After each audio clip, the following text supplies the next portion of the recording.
ఈ ప్రపంచ యాత్రికుల్లా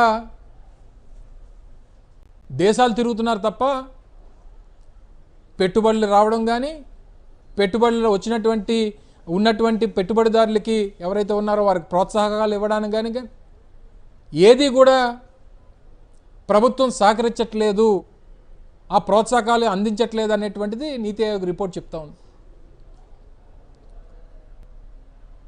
మరి వీళ్ళు దేంట్లో ముందున్నారనంటే ease of doing real estate business. Chandrababu Naidu గారు దేంట్లో ఈరోజు దేశంలో నెంబర్ 1 ఉన్నారంటే ease of doing real estate బిజినెస్లో నెంబర్ 1గా ఉన్నారు. ఇంకా దేంట్లో ఉన్నారంటే ఈజ్ ఆఫ్ డూయింగ్ కరప్షన్లో ఉన్నారు. కొడుకేమో స్పీడ్ ఆఫ్ డూయింగ్ బిజినెస్ అంటాడు, స్పీడ్ ఆఫ్ డూయింగ్ బిజినెస్లో కాదు, స్పీడ్ ఆఫ్ డూయింగ్ కరప్షన్లో నెంబర్ 1లో ఉన్నారు.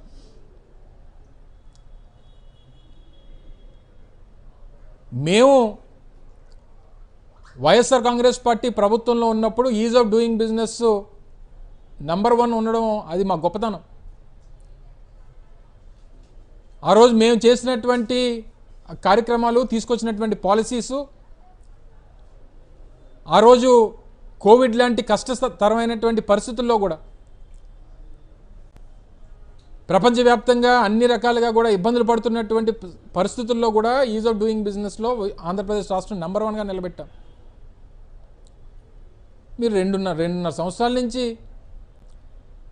ప్రపంచ దేశాలన్నీ తిరుగుతున్నారు, లేనిపోయిన గొప్పలన్నీ చెప్పుకుంటున్నారు.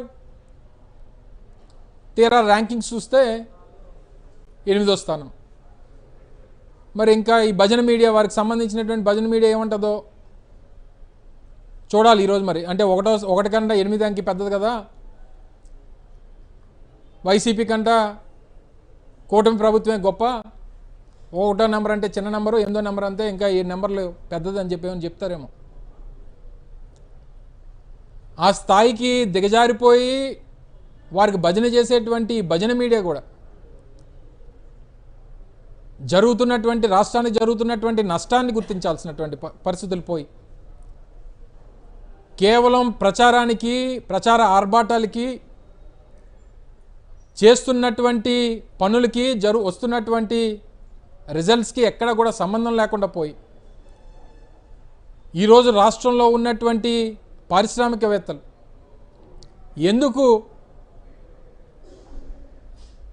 సంతోషంగా లేరు, లేదా కొత్తగా వస్తున్నటువంటి వారు ఎందుకు భయపడుతున్నారంటే లా అండ్ ఆర్డర్ సిచ్యువేషన్ అనేటువంటిది రాష్ట్రంలో ఎక్కడ, లా అండ్ ఆర్డర్ అనేటువంటిదే లేదు.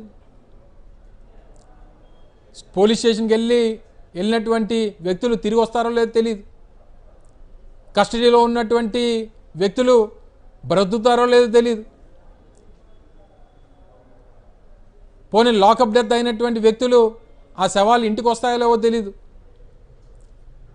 చివరికి బూడిదన్నా తీసుకొని వచ్చి ఇవ్వండి అని అడిగితే దానికి సమాధానం చెప్పేటువంటి నాదుడు ఈ రాష్ట్రంలో ప్రభుత్వంలో లేకపోతే, ఎప్పుడన్నా ఏ రాష్ట్రానికన్నా పెట్టుబడులు రావాలన్నా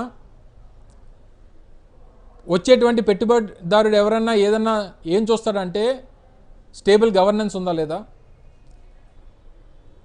లా అండ్ ఆర్డర్ సిచ్యువేషన్ అనేటువంటిది అక్కడ ప్రశాంతంగా ఉంటుందా ఉండదా అనేటువంటిదే సహజంగా ఏ పెట్టుబడిదారు అని చూస్తాడు. అవేవి రాష్ట్రంలో లేనప్పుడు ఎందుకు కొత్తగా పెట్టుబడులు వస్తాయి? లేదా మీరు రూపాయికి 10 రూపాయికి భూములు ఇస్తూ ఉంటే 1000 ఎకరాలు 100 ఎకరాలు భూములు రూపాయికి 10 రూపాయికి ఇస్తే పెట్టుబడిదారులు రారు.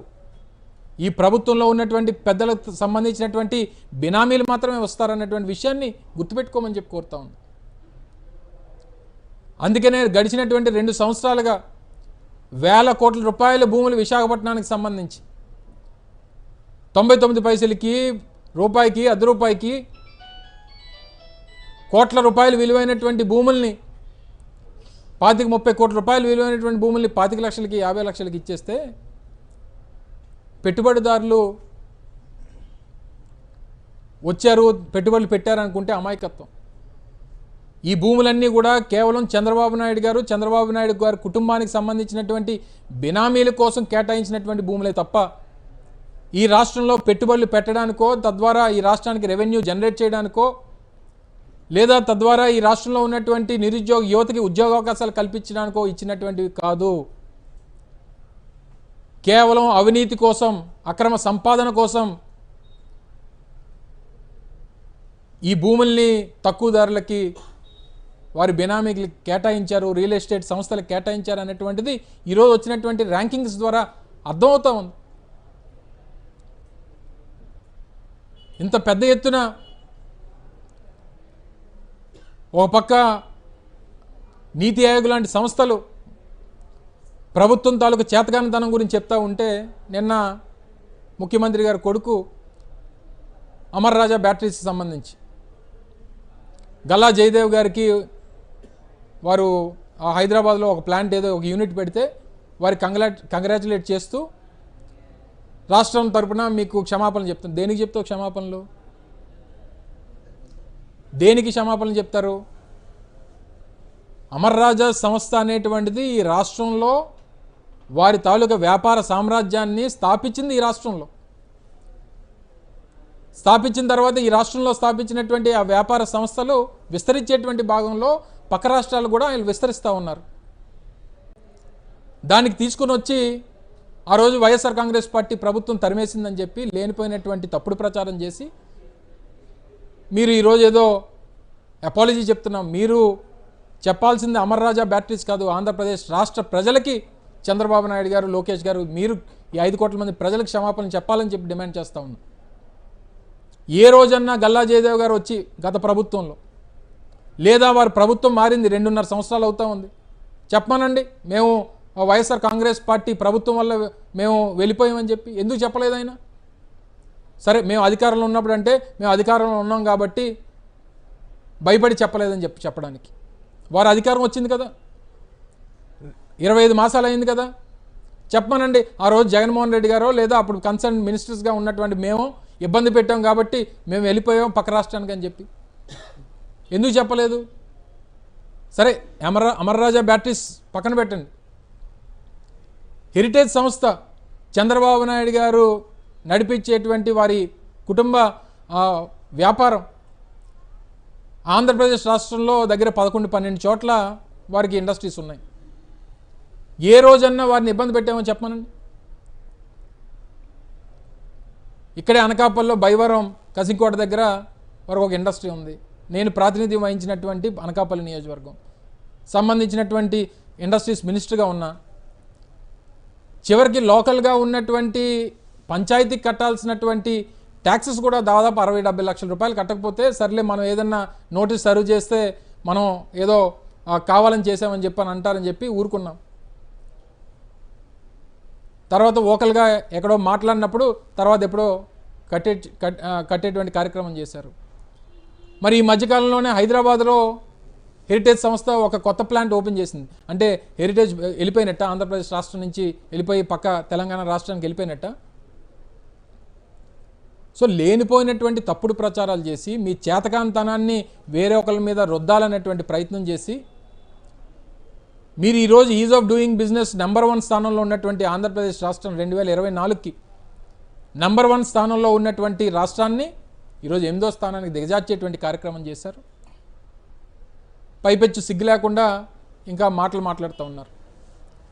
అందుకే చెప్పాం, మీరు ఈజ్ ఆఫ్ డూయింగ్ బిజినెస్ కాదు, రియల్ ఎస్టేట్ బిజినెస్లో నెంబర్ 1. దేనికంటే మెడికల్ కాలేజీల ప్రైవేటీకరణ అమ్మేయడానికి రెడీ అయిపోయారు. ఆంధ్రప్రదేశ్ రాష్ట్రంలో నూతనంగా నిర్మిస్తున్నటువంటి పోర్ట్లు ప్రైవేటైజేషన్,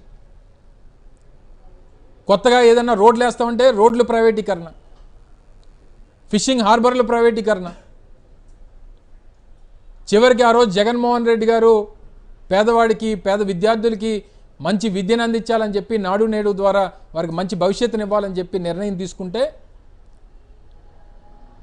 నాడు నేడు ద్వారా వైద్య సదుపాయాలు మరింతగా కల్పించాలి, మంచి వైద్యాన్ని పేదవాడికి అందించాలని చెప్పి హాస్పిటల్స్ నాడు నేడు కింద బాగు చేస్తే, చివరికి ఈరోజు విద్యను కూడా ప్రైవేట్ పరం చేసి మీకు కావాల్సినటువంటి విద్యా సంస్థలకి కట్టబెట్టేటువంటి కార్యక్రమం చేశారు. విద్య ప్రైవేట్ పరం, వ్యవసాయం ప్రైవేట్ పరం, వైద్యం ప్రైవేట్ పరం, పోర్ట్లు ప్రైవేట్ పరం, మెడికల్ కాలేజీలు ప్రైవేట్ పరం, ఫిషింగ్ హార్బర్లు ప్రైవేట్ పరం. చివరికి మీరు చేస్తున్న అతిపెద్ద real estate project Amaravati. Amaravati అనేటువంటిది ఈ దేశంలో ఒక ప్రభుత్వం చేస్తున్నటువంటి అత్యంత పెద్ద రియల్ ఎస్టేట్ ప్రాజెక్ట్. 1,00,000 ఎకరాల్లో real estate project Chandrababu Naidu గారు. ఈ రియల్ ఎస్టేట్ ప్రాజెక్ట్ ఏంటో, ఈ స్కామ్ ఏంటో అనేటువంటిది నేను కొత్తగా చెప్పక్కర్లా. దేశంలో ప్రజలందరికీ తెలుసు, రాష్ట్రంలో ప్రజలందరికీ తెలుసు. నిన్న మొన్న చూశాను, ఆశ్చర్యం వేస్తుంది. అసలు చంద్రబాబు నాయుడు గారిని చూసి నవ్వాలో ఏడవాలో అర్థం కానటువంటి పరిస్థితి. నిన్న మొన్న పేపర్లో చూశాను, అమరావతిలో 5 ఎకరాల్లో అమెజాన్ ఫారెస్ట్ నిర్మిస్తాం, అమరావతి ప్రాంతంలో 5 డిగ్రీలు ఉష్ణోగ్రతలు తగ్గించేటువంటి కార్యక్రమం చేస్తాం అని చెప్పి మొన్న ఒక ప్రకటన చేశారు. ఉన్నటువంటి పచ్చని పంట పొలాల్ని, 3 పంటలు పండేటువంటి సారవంతమైనటువంటి భూముల్ని పూర్తిగా ధ్వంసం చేసి మీ రియల్ ఎస్టేట్ అవసరాల కోసం వాటిని అన్నింటినీ కూడా పూర్తిగా నేలమట్టం చేసి అడ్డొచ్చినటువంటి వారిని అందరినీ కూడా తొలగించి ఈరోజు మళ్ళీ అమెజాన్ ఫారెస్ట్ని అమరావతికి తీసుకొస్తామని చెప్తున్నారు. 5 డిగ్రీలు టెంపరేచర్ తగ్గిస్తామని చెప్తున్నారు. మీరు అవకాశం ఇస్తే ప్రపంచంలో ఉన్నటువంటి 7 వింతల్ని అమరావతికి తీసుకొస్తానని చెప్తారు చంద్రబాబు నాయుడు గారు. మాకు ఇప్పుడు ఏంటంటే చంద్రబాబు నాయుడు గారు చూస్తే 8వ వింతలా కనబడుతున్నాడు. రేపు నయగరా ఫాల్స్ని తీసుకొస్తా అమరావతికి, లేకపోతే నైల్ రివర్ని తీసుకొస్తా, లేదా ఈజిప్ట్ నుంచి పిరమిడ్లు తీసుకొస్తా, విశాఖపట్నం నుంచి బే ఆఫ్ బెంగాల్ని తీసుకొస్తా. మస్తు షేడ్స్ ఉన్నాయి చంద్రబాబు నాయుడు గారు మీలో.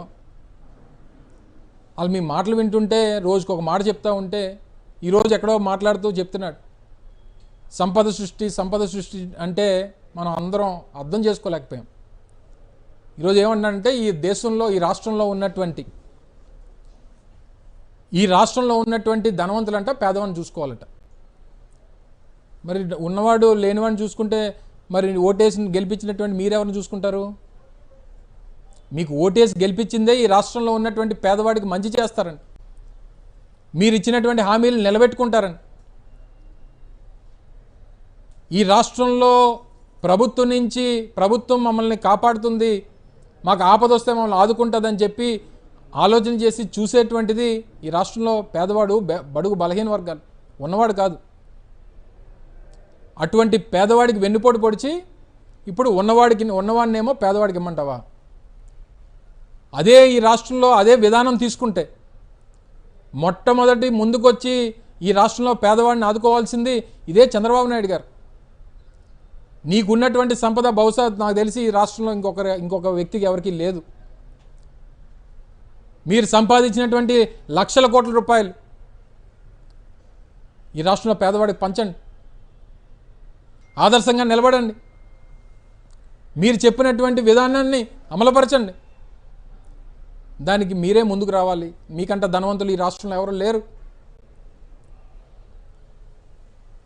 చంద్రబాబు నాయుడు గారికి ఏంటంటే ఆయన సలహాలు ఇస్తాడు తప్ప పాటించడు. మన అందరికీ తెలుసు.